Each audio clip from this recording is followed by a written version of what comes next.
The Christian 𝐔𝐇𝐈𝐒 case was prematurely closed by authorities, but many questions remain. Come behind the curtain and follow private investigator Sheila Wysocki as she uncovers the truth about what happened to Christian. This is Without Warning. Warning: the following episode contains elements that are graphic in nature. Listener discretion is advised.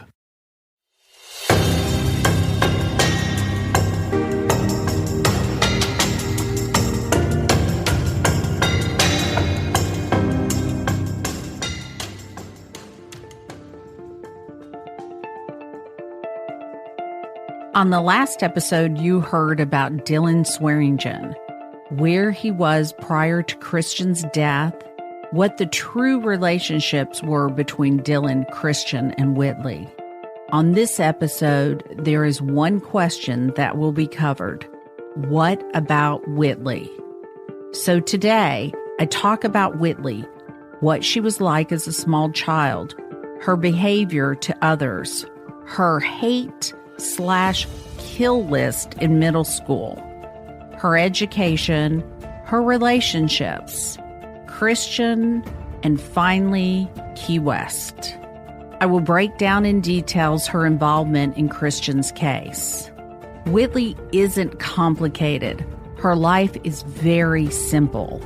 It is all about Whitley, period.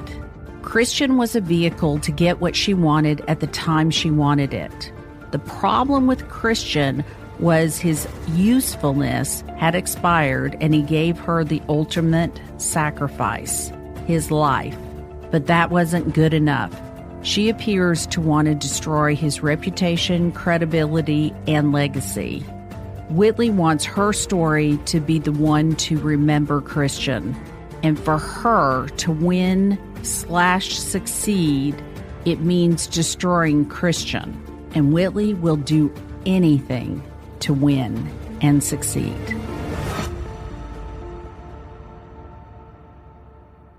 Whitley grew up in a chaotic home as reported by many people who knew the family. Whitley told Christian she was diagnosed with a mental disorder. What does that mean to Christian, and how does he handle a girlfriend with a mental disorder? He turned to the one person who would know, his mother, who is a mental health expert. I just said from a mental health perspective, and, she's a very interesting kind of subject, I guess you'd say, to analyze.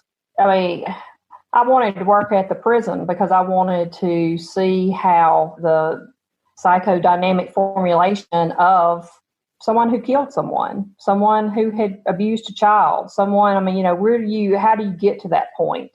And so I worked for 9 months at the prison doing psych evals on all these inmates.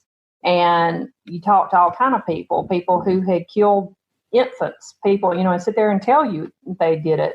Whitley is just as interesting as any of them because there is so many faces she has. And she does fit the DSM for a sociopath. She really does. She feels like she's above rules.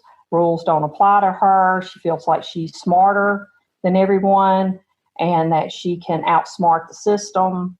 She really, like Josh talked about, her not having connections with people. There's no empathy. There's no really emotional connection with anyone. She can cut off her feelings. I think even with her family, it can be cut off as she needs to.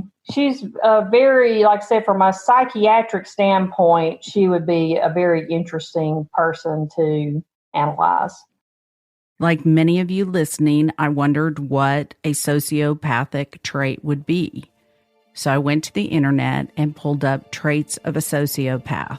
Here are the traits of a sociopath: narcissism, elevated self-appraisal, a sense of extreme entitlement, persistent lying, superficial charm, apparent lack of remorse or empathy, inability to care about hurting others, tendency to violate the boundaries and rights of others, poor behavioral controls, expressions of irritability, annoyance, impatient, threats, aggression, and verbal abuse, inadequate control of anger and temper. I also looked up the traits of a narcissistic person. Here is what it says on the internet. Grandiose sense of importance, preoccupation with unlimited success, belief that one is special and unique, exploitive of others, lack of empathy, arrogance, and jealousy of others. It also says these symptoms cause significant distress in a person's life.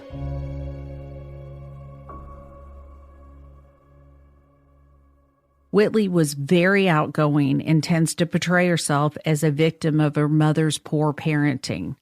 How much of this is accurate and how much is Whitley's manipulation of the situation is unclear. Whitley has always been involved in relationships with men that are older than her. At the age of 14, she was involved with a 19-year-old who had drug problems. It was reported that they broke into a local convenience store. Whitley frequently called her biological father, quote, the sperm donor, end of quote. She referenced him often. One witness said she was adopted by her mother's second husband. It was reported that Whitley repaired her relationship with her adoptive father after Christian's death due to him being financially able to offer her legal protection. Whitley tends to dominate relationships with females. She monopolizes their time and their resources. She is extremely manipulative and tends to make females feel like she is doing them a favor to be their friend. I found that many of her, quote, friends were scared of her and fearful that if they made Whitley angry with them, she would retaliate in some way against him. They reported that she would go after him socially on social media, getting them in trouble with their parents or sleeping with their boyfriend. Whitley was reported to bully more popular and prettier girls in her class at school. Here are some of the stories. In middle school, all I remember is that she came to Clarkdale. She was same grade as my family member. And she had like this list of like people she didn't like. Now remember, this is in middle school. My family member was on it. Yeah, I didn't think much about it, but like, then she came up to my family member one day at lunch. And she was just, eating lunch with her friends. She grabbed her apple that she was eating and like wrapped a piece of gum around it that she had been chewing and said, "Eat it now, B-word." And everybody was like, "What in the world?" And then when I was little, I went to church with her, and she was always just like yanking people's hair, like just being mean to people, just like getting everybody in trouble. And that was in church. And the next thing I knew about it was when she came to middle school with us. This mom asked for intervention. Whitley threatened my niece. Whitley had a hate list, a hate kill list. My niece was she was like number one. Couldn't stand her. I understand you have a story about Whitley and your daughter when they were in class together. Will you tell that story? Would love to.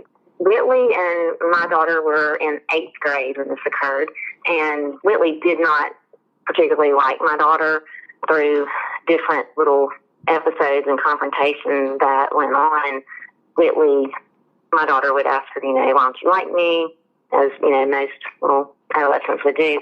And she said, "Well, you're just so happy all the time. You just smile all the time." My daughter was cheerleader. Anyway, there was just maybe some jealousy or something, and that's kind of what I had chalked it up to. But anyway, one day towards the end of the year, she was sitting in a class, and a wadded piece of paper kind of got thrown at her. And she picked up the piece of paper and opened it up, and it was drawn on there. One girl was standing up with a knife with blood dripping off of it, and then another was laying on the ground with blood pouring out of her body. And the names were, my daughter's name was the girl laying dead, and Whitley's name was written on the girl that was doing the killing. And when my daughter turned around to look, And Whitley just gave that kind of little smirk, and winked her eye type of thing. My daughter showed it to me. I went to the counselor with intentions to try to help Whitley, because that's not something that anyone that's 14 years old thinks to do. They might talk about them or cause problems with boyfriends, but they're not going to think about killing them unless there's some mental disturbance going on. So the counselor, unfortunately, is kind of one of those. It's a small school. Her mother actually taught at the school at that point, and it was just kind of shoved under the carpet. And then Whitley nor her mother returned to the school that next year. So our dealings with them stopped. My concern was there was some definite sociopathic tendencies that were evident and present. And your daughter hasn't seen her since, correct? I think she has actually just, seen her out and about, just in, Meridian's a small town and you run into people, but has had not really any interaction. I mean, it's like they were maybe at the same place, but no conversations, no interactions, nothing else has really happened since. Whitley had no friends. She tormented everybody that a day would be in fear. The other stories that came to my attention were that Whitley would put bugs in their daughter's hair and ear, of Whitley going to a sweet 16th birthday party and intentionally, quote, ruining her daughter's party, end of quote. Mothers told me how Whitley would come over to their houses, take over their entire house, being very disrespectful and very demanding. And as one parent said, she always overstayed her welcome. This wasn't exclusive to just parents. This was also said by her peer group.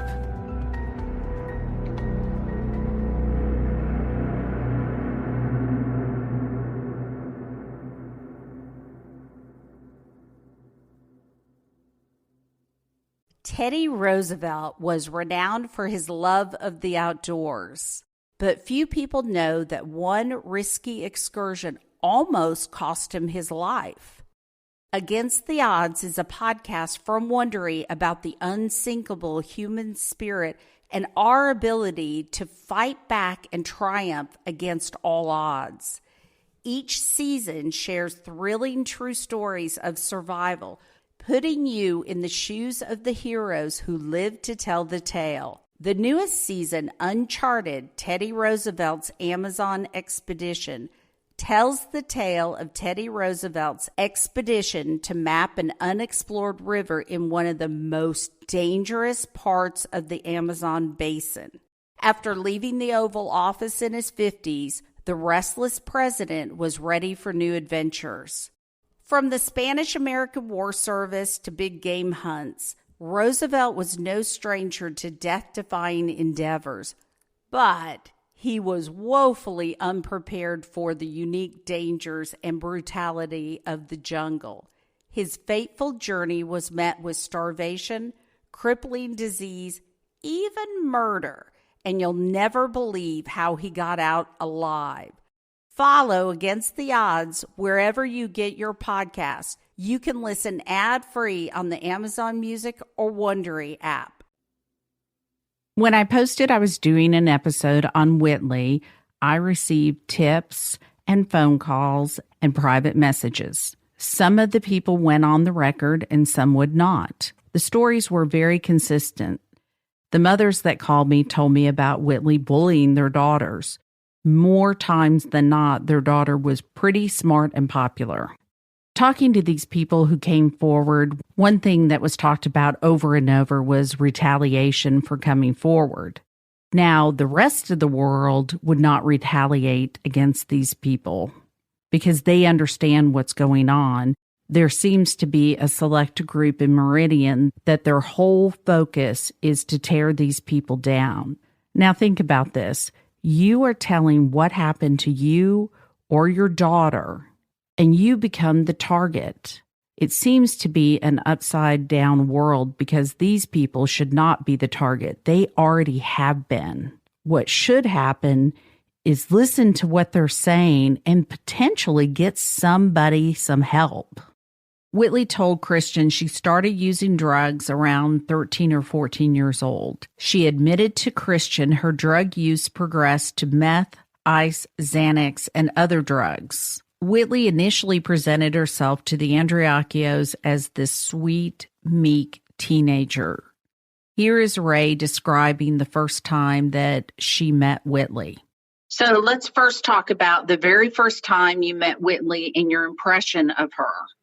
She and Christian had just been, I think she came over to the house because he had some friends over, and it was very typical of him to have girls and guys over. And also, I really didn't think anything about it. Again, he and Avery had not been broken up for very long, so we thought that they would be getting back together like they normally did. So I really wasn't too concerned about it. And when she came over after that, I mean, she was quiet, pretty sweet, really wasn't concerned at first. And I had never heard of Whitley. And Alexa, of course, pretty quickly after meeting her and finding out her name and everything, began telling me things that she knew of her, showing me things she had posted on Facebook or wherever it was, whatever social media site it was. And so, then I began getting a little bit more concerned. But at that point, she was kind of playing the victim.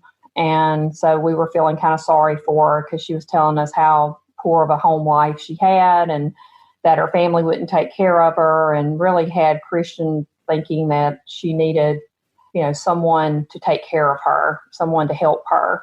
And with our background, or my background in mental health, I think that she really played on that, whether that was intentional or not, and made us feel like that we needed to kind of take her in and help her.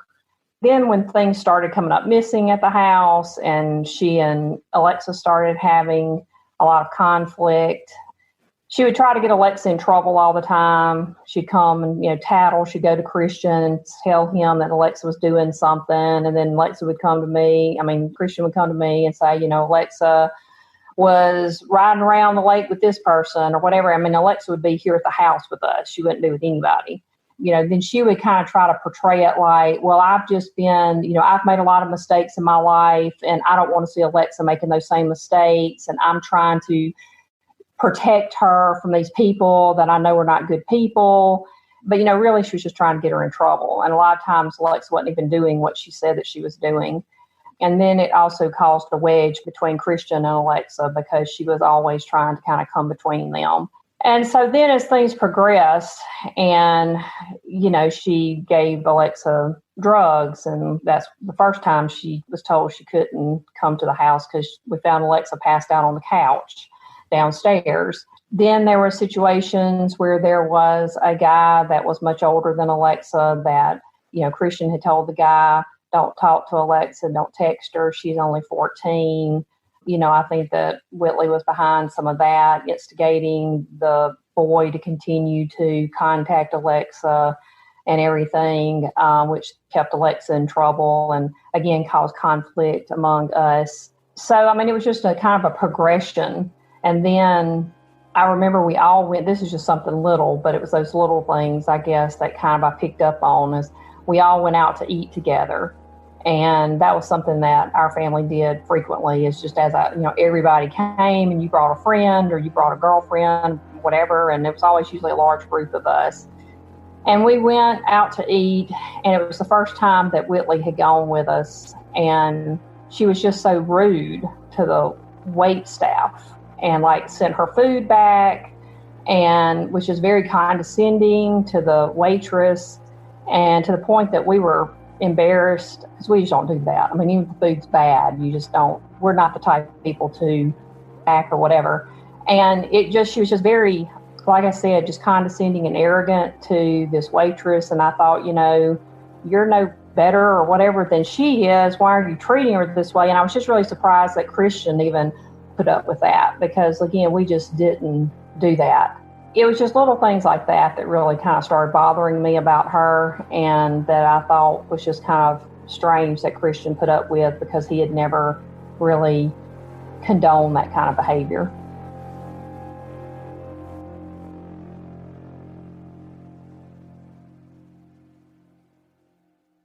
Angie's List is now Angie, and we've heard a lot of theories about why. I thought it was an eco move. Fewer words, less paper. No, it was so you could say it faster. No, it's to be more iconic. Must be a tech thing. But those aren't quite right. It's because now you can compare upfront prices, book a service instantly, and even get your project handled from start to finish. Sounds easy.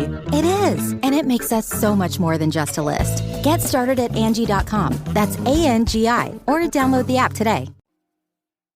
Whitley initially lied to Christian and told him she was 18 years old. Due to the age of the people she was associating with and the fact she rarely attended school, Christian believed her. They dated for about 6 to 8 weeks before he discovered she was 16. Whitley knew that Christian had a soft spot for saving people or helping the underdog. Christian had always been the kid who would get into a fight to protect the smaller, weaker kid. Whitley was now his project to save, and she played on that for the rest of the relationship. Anytime they would argue, she would immediately admit she was a total F-up and would say how she was a terrible person and she didn't know why he would put up with her. She would then immediately revisit all the problems in her life, saying she had a sorry mother. Christian would come to her defense and start all the positive reinforcement. You have had a hard life. You never had a good family. People have taken advantage of you. I'm not going to be that guy who leaves you. Whitley would also speak often of dark themes, such as, quote, we are living to die, end of quote, or, quote, we are just fertilizer, end of quote. She would make reference to hopelessness, but had never voiced suicidal thoughts or intent, but almost seemed to be using this as a manipulative tool to make Christian feel responsible for her. She several times talked of either thinking she was pregnant and then later of telling Christian she wanted to get pregnant. But when she was reported on Crime Watch, her response on social media was how ludicrous this was, since she had been told she would never be able to have children. After Christian's death, Whitley would send Christian's 14-year-old sister messages telling her Christian hated her and talked about her and that she was the reason he killed himself. You've talked about Alexa being bullied before. Can you kind of go into detail about that? Well, I just think that, after, I don't know if it would be bullying before Christian's death as much as her being mean to her, I guess you'd say. But then after Christian's death and after she knew that we weren't accepting it, that we weren't going to buy this whole suicide story, then she and her friends started, they'd send Alexa text messages and they would, you're the reason why your brother killed himself. She was accosted in the middle of the lake by some of Whitley's family. And, we had to go and press charges against them because same situation, they were saying, your brother hated you, that you're the reason why he killed himself. And, this is a 14 girl. Wait, did you hear that? A 14-year-old girl being bullied to the point charges were pressed. I am going out on a limb and wondering whether law enforcement did anything or followed up. I know I am not the only one outraged by this behavior. Who is dealing with your typical adolescent issues. And then on top of that, she's lost her brother. And then here's these people that's dealing with their own adolescent issues. And then you have these people that are telling her that she's the reason why he killed himself. So it went on for years. Of course, it would kind of ebb and flow. If something happened and, there was some attention, like when Crime Watch came out, it all started all over again. My guess is the bullies will be out in full force after these episodes exposing Whitley's behavior and people finally having a place to speak up and tell the torture and torment that they lived through.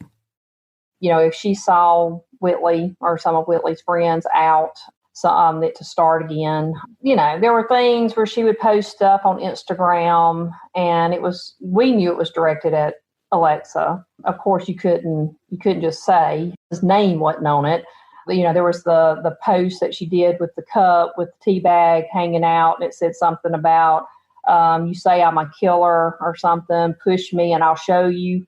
That wasn't exactly what it said, but that was the gist of it. Just things like that. Driving by the lake, our house is right on the lake, and they would go by in the boat and laughing and with the music up real loud and come right by the house and throw up the peace sign and that kind of thing. Just kind of trying to provoke. And I don't think that it's obviously just not Alexa. I think that Whitley is a bully. I don't think that Alexa is an isolated case. I don't think it's just because of Christian. Mothers, daughters, roommates, coworkers, landlords all would agree with Ray. They were all bullied. I think she's a bully to Jordan. It's almost like she forces them into being friends with her. Their relationships and their dynamic is very strange. It's almost like they're afraid of her, so they're afraid to go against her. They'll go against her around her, but if she comes back into the picture, then, they quickly circle the wagons again. It's almost like when Gail interviewed her and was going to polygraph her, it was almost like she was brainwashed. She was just like, oh, Whitley's so beautiful. Whitley's so beautiful. I mean, Jordan's much prettier than Whitley ever thought about being. But, we told her that. We're like, I mean, Jordan, you're a beautiful girl. Why are you, and she's like, oh, no, Whitley's so much more prettier. It was just a weird dynamic. And that's something through investigating and talking to different people. Several people said the same thing, that they're scared of her. They didn't want to upset. They didn't want to be involved because they're scared of the retaliation. We're seeing it with you all. Very interesting. In high school, Whitley continued her behavior and targeted one girl. She sent her such threatening Facebook messages, the mother pressed charges. Interesting to note, when she would go into the principal's office, Whitley's mother was the one taking the complaints. Whitley was charged as a juvenile and fitted for an ankle bracelet. Someone finally said enough. There was no remorse or sorrow for Christian's death. She attended a party and spent the night with Burns Mayfield 2 days after Christian's death. Witnesses at the party have come forward to report what happened. I'm going to quote exactly what she said. Quote, I'm a fucking genius, end of quote. But the question is, was she referring to getting away with having killed Christian? One witness said after they realized what she was talking about, she was asked to leave. I want to personally thank all the people that came forward. I know it took courage. I am sad that there is fear of retaliation in the community. This time, the world is watching. A documentary's being made, and networks are following it. So you are not alone. This story is far from being over and is gaining attention. The more you're attacked, the more people are watching. That is so normal, it seems like these days. But you and I take hotter cases too. We've stepped in it before, and we're here for the family. We're trying to get an answer for a family. And not everybody understands that. And again, we're back to them having to live this tragedy twice, over and over, more than twice. I mean, it's just over and over. They have to read it every day. And it was heartbreaking to me. We go to CrimeCon, we had that discussion panel on the stage afterward. And you try to put as an empathetic person, you put yourself in the other person's shoes, and having Ray sit on that stage with her other son and answer questions about her lost son just tore me up. That's terrible. No one should have to do that. And that is where I'm going to stop this episode. This episode has been cram-packed with information. There is a lot more to discuss, so much so that this is one of a series. Stay tuned next week for What About Whitley?